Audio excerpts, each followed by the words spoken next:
Hello. So problem 1235 maximum profit in job scheduling. So this problem said that we are given n jobs and every job is scheduled to be start from start time to end time to obtain a profit of. Okay. So basically what we are given here three arrays. One is like three arrays separately. One is for start time, and for end time, and third one is for like profit. So this is the profit for job 1, this is a profit for job 2, and this is a profit for job 3 and corresponding job 4. And this is their corresponding start time and end time. One condition that they have given that if like suppose one job, then another job should start after the end time of the first job that we have chosen. And with this, we need to find the how much maximum profit can we make by choosing the jobs. So let's get back to the question. Let's see what they have given. So they have given here one array. Like suppose this is one array here.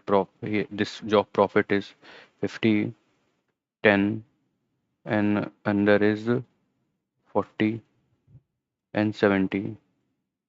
So basically these are jobs only. This is job one they have given. This is job two, and if we take this, this is a job three, and this is a job four.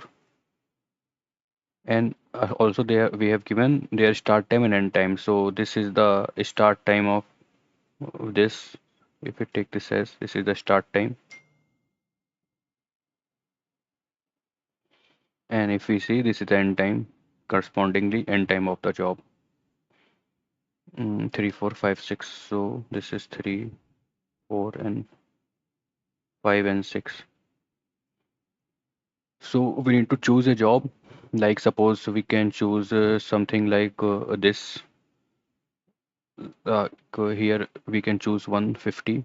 But if we choose another job, then we need to make sure that that job start time should start after the end time or equal to end time. So if we choose this job, job 1, then we can't choose job 2, because see, if the end time here is 3, the start time is 2, right? So it's less than the end time of this, so we can't choose 2, but we can choose 3 and 4. So suppose if we choose 3, so we can make the profit something like this.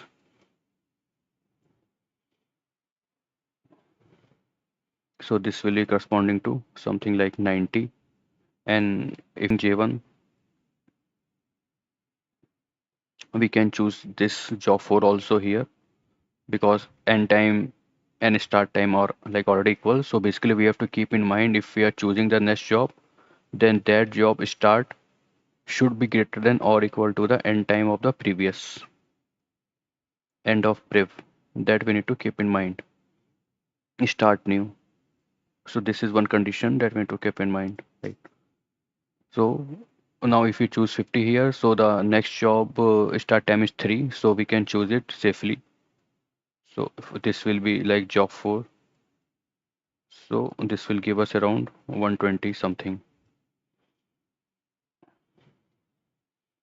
And we can, like suppose we can also do this. Suppose if you're asking, like suppose after this job we choose J4 also. Suppose we have chosen 50 and plus 40, this is J3.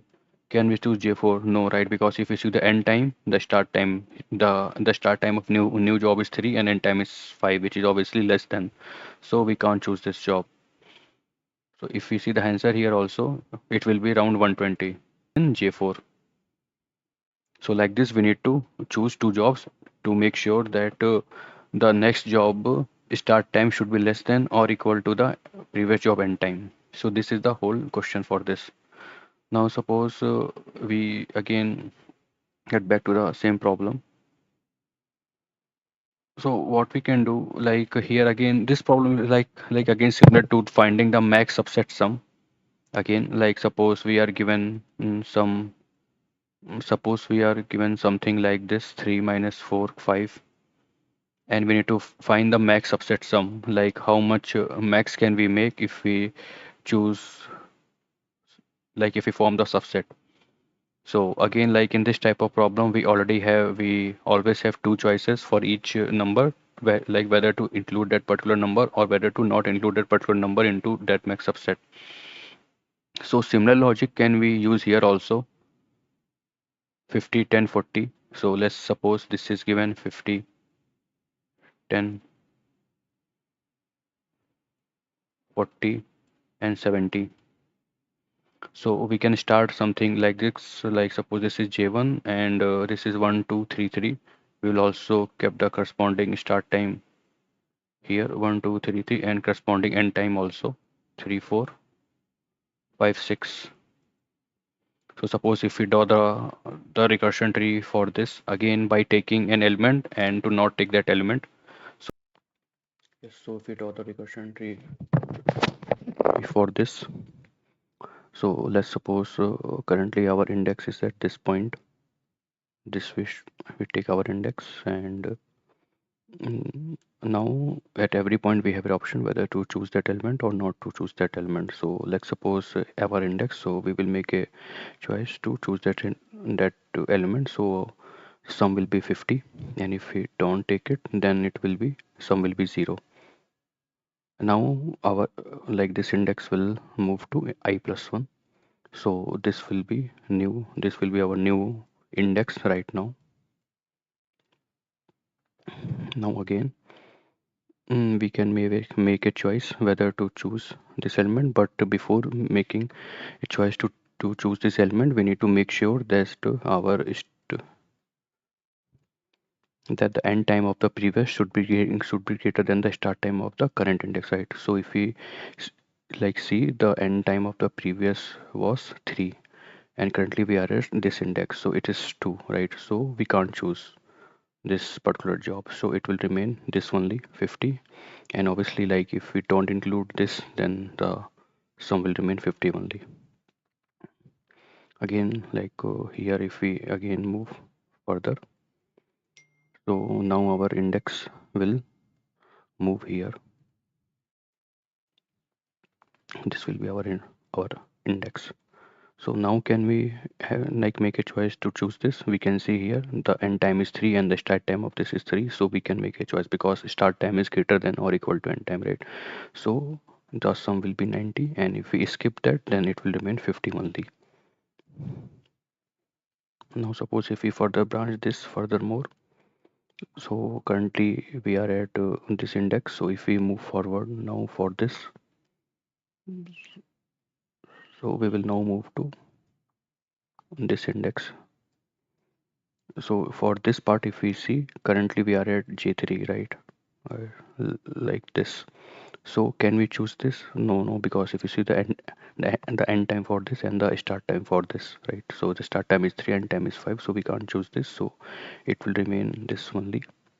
And if we skip this, then it will be the sum of the jobs will be 90 only. And if we branch this out, so this was J1, right? Because that what choice we make, because still we are at J1 only. We have this is J1. We have further make this choice, and if we see here still we carry on because we don't include that element, so still is J1 only. So if we see the end time is 3 for this and the start time is 3 for this, so we can choose this, right? So we can say this will be 120, and if we skip this, the sum will be 50. So further, like if we branch all are- all the other branches, then we will see this will be our max.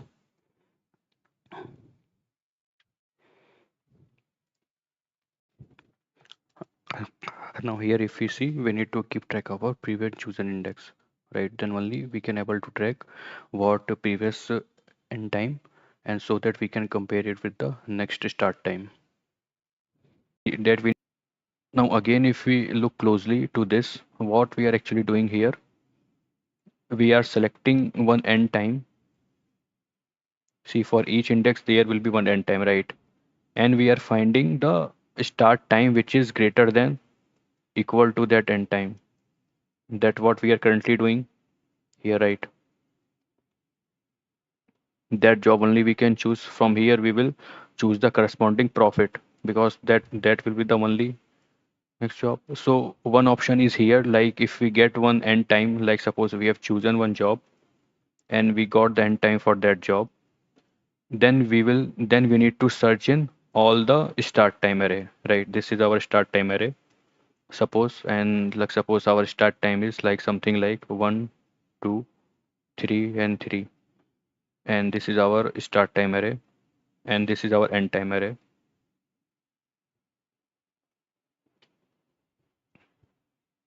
3, 4, 5, 6.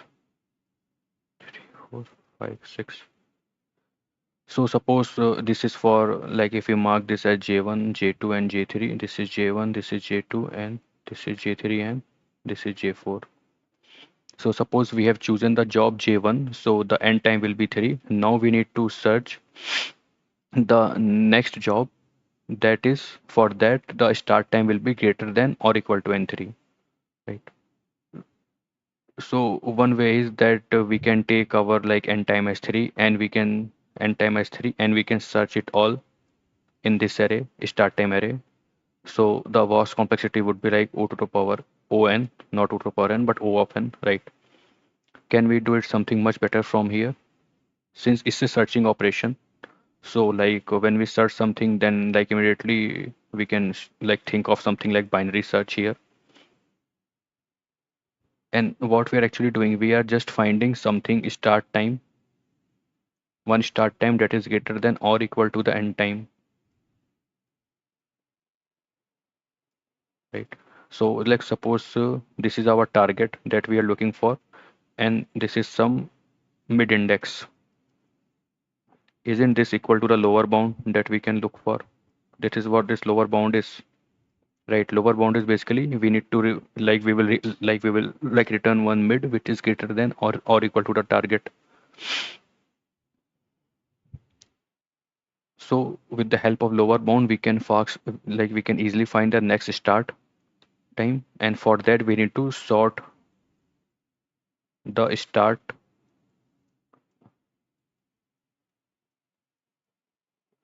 in ascending order and their corresponding end time and max profit time also, right? We need to sort, like suppose what I'm saying, suppose this is like this was given 2 1 3 3, and corresponding end time were something like 4 3 5 and 6, and the corresponding profit I think was 10 40 70, 10 50 40 and 70. If this is the start time, this is the end time, and this is the profit. Suppose we sort it. Suppose this will become 1 2 3 3 after sorting. So this also, like, right, we need to sort correspondingly. So this will be 3, this will be 5, this will be 6, and correspondingly we need to sort this profits also. So this will be 50, 10, 40 and 70. Right.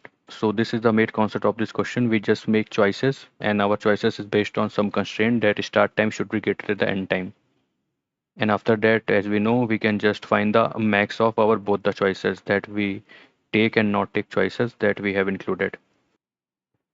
So if we, because then only we can able to make the, now if we see the code, so as we know that we need to sort our start time and corresponding end time and profit also. So like since here they have given separately start time, end time and profit, so we will combine them because we need to, like, if start time is sorted, that then accordingly the end time and profit will also be sorted, right? So we will just make a tuple of start, end and profit, and here we I am just creating one tuple type of array, new array, and I am just filling all my like new array details with our start time, end time and profit, and I'm just sorting it by like using this formula arrays dot. So here I am using custom comparator sorting to sort one key start here, and if we see, this is the logic just for like choice and not choice. So if we like if we are not including that element, then we are like simply skipping that element, and if we include that element, then we need to found our like the lower bound, right, that we have discussed. So we are just finding a lower bound, and while including, we will add the profit and our next index will be this, right? Because the next index should be something for where the start time is greater than or equal to the previous end time. So what I'm doing here currently, let's suppose, yeah, we can take this example. Suppose our like index is here at this point, and we need to, and we have chosen this profit. So we need to find the next start time which will be greater than or equal to the this current index start time, right? So if we say lower bound, so what we will require for our lower bound, we will require this end time, this end time we will be like requiring. So end time we can get like this, like for this index, this suppose this is our like index. So this current index end time we will require one thing, and second we will need this start time array, right? In sorted order. So two things we will need: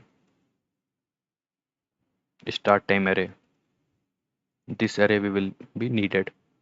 So this will be something like in sorted order, obviously, because we are applying the lower bound. So in this start time, we will find the next start next value which is greater than or equal to the end time.